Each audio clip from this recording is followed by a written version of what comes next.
Για μιλήστε, έχουμε τηλέφωνο νομίζω. Ναι. Γεια σας. Πιο δυνατά μέσα. Μ' ακούτε? Ναι. Ναι, μ' ακούτε τώρα? Μάλιστα, ναι. Γεια σας κύριε Πρόεδρε, τι κάνετε? Δόξα τω Θεώ. Κύριε Πρόεδρε, πριν αναλύσω πολιτικά το θέμα για το οποίο πήρα για να συζητήσουμε, θα ήθελα να σας ενημερώσω και εσάς προσωπικά, αλλά και τους τεχνικούς στο κανάλι, ότι το σήμα του σταθμού δέχεται παρεμβολές. Λαμβάνουμε κάπως περίεργα το σήμα, βλέπουμε το πρόσωπό σας να παίρνει τσιμπούκια.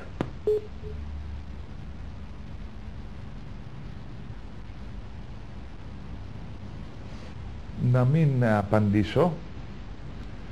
Προφανώς ο κύριος ανήκει στον υπόκοσμο,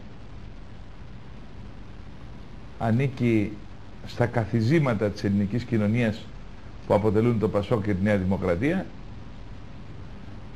και επομένως δεν